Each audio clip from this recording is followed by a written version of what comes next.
और खुदावंद ने बोला नादानों के बारे में और अक्लमंद के बारे में।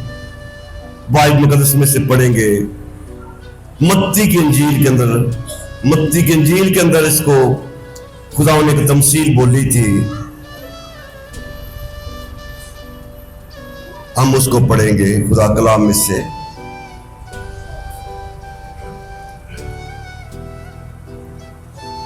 सातवां बाब 24वीं आयत से, बस जो कोई, सातवां बाब 24वीं आयत से मत्ती की इंजील, बस जो कोई, इसमें कोई नाम नहीं है, कोई बहुत बड़ा, कोई बहुत आलम, बहुत, बस जो कोई, उधर भी तो ये लिखा गया जो कोई मांगता उसे मिलता है, जो कोई दरवाजा खटखटाता है उसको खोला जाता है। बस जो कोई क्या करता है, मेरी बातें सुनता। हालेलुया। तो अपने वास्ते ताली बजाओ जो तुम सुनते पे हो। क्या बात।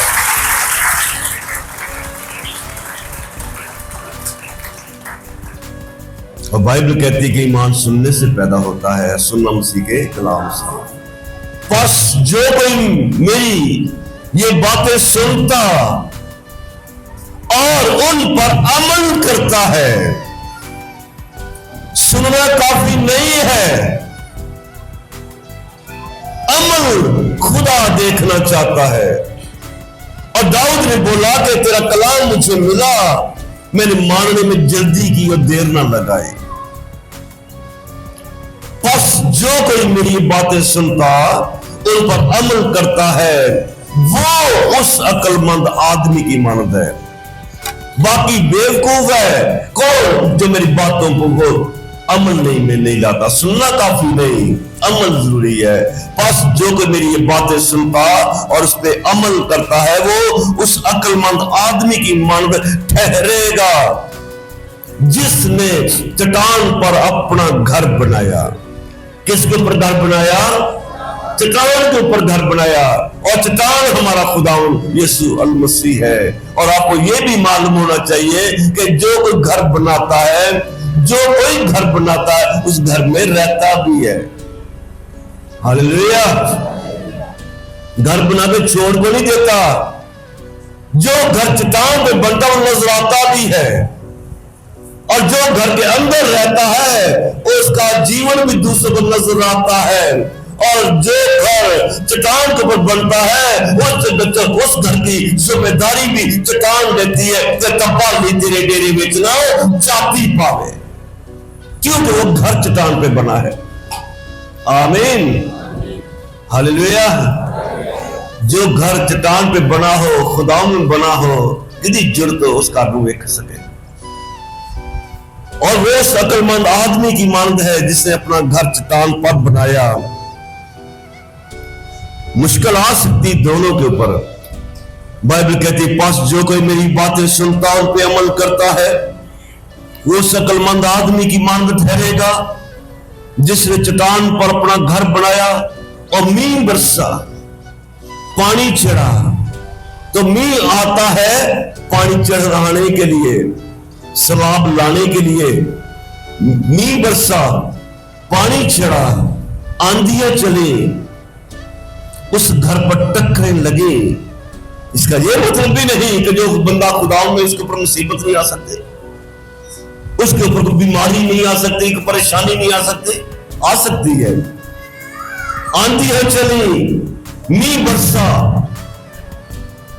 लेकिन वो घर महफूज रहेगा। हालेलुया। वो घर महफूज रहेगा। बाइबल कहती है, बाइबल फरमाती है, मसीह बोलता है, मसीह फरमाता है कि मींह बरसा, पानी चढ़ा, आंधियां चली, उस घर पर टकरे लगे। टकरे क्यों लगाई लगती है? गिराने के लिए टकरे लगे, लेकिन वो ना गिरा। प्रेज द लॉर्ड बोलो हालेलुया। वो घर नहीं गिर सकता जो चट्टान पे बना होगा। और चट्टान पे घर कौन बनाएगा? जो अक्लमंद होगा। कौन? जो दाना शख्स होगा, जो खुदा की तंबीह को इज्जत देगा। हालेलुया। लेकिन वो ना गिरा, लेकिन वो ना गिरा क्योंकि वजह है उसकी बुनियाद चट्टान पर डाली गई है। हालेलुया। हमारी बुनियाद चट्टान पर रहनी चाहिए, हमारी बुनियाद चट्टान पर होनी चाहिए, डाली गई थी।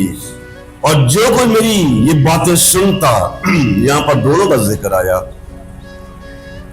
चर्च में दोनों तरह के लोग होते हैं, कुछ सुनते हैं अमल में लाते हैं, कुछ सुनते हैं कुछ नहीं लाते। जो कोई मेरी ये बातें सुनता और उन पर अमल नहीं करता, और उन पर अमल नहीं करता, बोलो शाबाश, एक गल ये सारे मिलके बोलांगे। जो कोई ये मेरी बातें सुनता है, असि तो बोलांगे ना, एक दिन बोलते पे नहीं, मेरी वास्ते थोड़ी। जो कोई मेरी ये बातें सुनता है और उन पर अमल नहीं करता, और उन पर अमल नहीं करता, वो उस बेवकूफ आदमी की मांग ठहरेगा। तो बेवकूफ को तो हैवान भी बोलिया गया ना बाइबल से। फिर बोलो, वो उस बेवकूफ आदमी की मांग ठहरेगा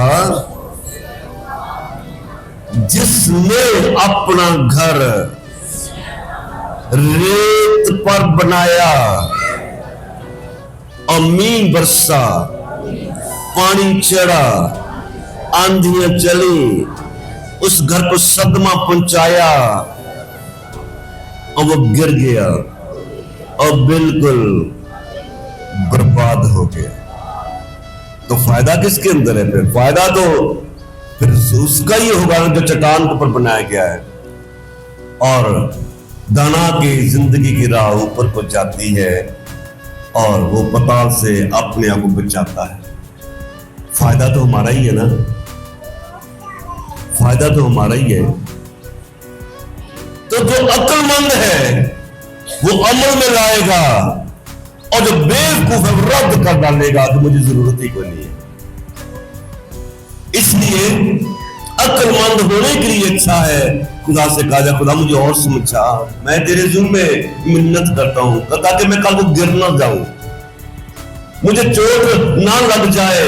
चोटें तो आएंगी, आंधियां तो चलेंगी दोनों घरों के ऊपर, दोनों घरों के ऊपर। इंसान है ना, बदन है हमारा, मैं भी बीमार हो सकता हूँ, भाई मुख्तार भी बीमार हो गए, आप में से भी कुछ बीमार, लेकिन जो चट्टान पे घर बना है वो खड़ा होगा। हालेलुया, वो खड़ा हो रहेगा, वो खड़ा रहेगा। और मसीह ने फिर लूका की इंजील में भी इसी तमसील को बयान किया था। हम लूका की इंजील में से भी इस विर्द को पढ़ेंगे, मसीह के मुंह से जो निकले अल्फाज थे। निकाले मेरे साथ छठा बाब और उसकी 46वीं आयत से, जब तुम मेरे कहने पर अमल नहीं करते हो। यहां पे शिकवा भी पहले कर दिया खुदा ने, जब तुम मेरे कहने पर अमल ही नहीं करते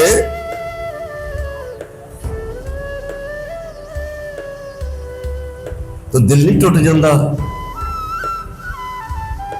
किसी मां बाप का जब अपने बच्चे ने कोई कि बेटा है काम कर, और बच्चा किसी इनकार कर दे, जब तुम मेरे कहने पर अमल ही नहीं करते तो क्यों मुझे खुदावंद खुदावंद कहते हो? क्यों कहते हो कि यीशु मेरे नाल ना रहिंदा ते तू अमल इतनी बंदियां लेके आंदा? ये सोच के बड़ी खुशी, तो खुश रह, तेनू की मैनू की मसला है?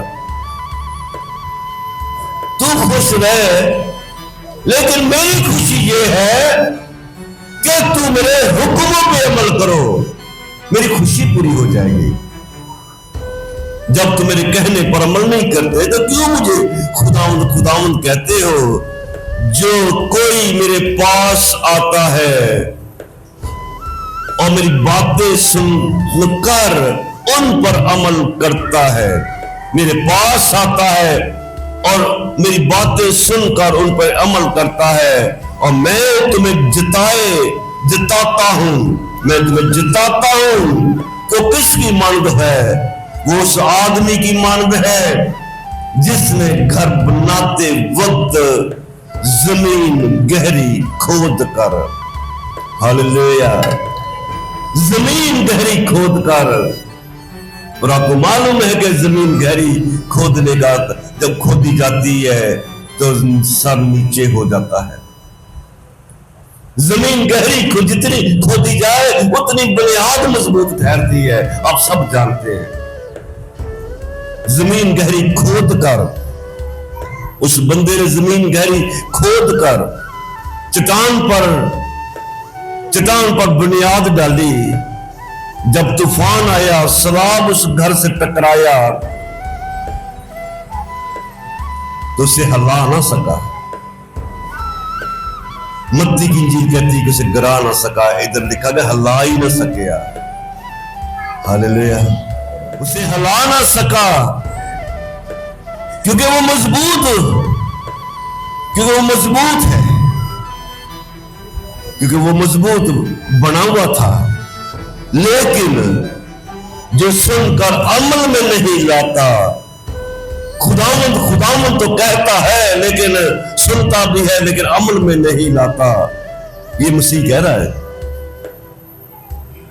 जो सुनकर अमल में नहीं लाता वो उस आदमी की मानद है जिसने जमीन पर घर बनाया। उधर रेत पर घर बनाया, इधर जमीन पर घर बनाया।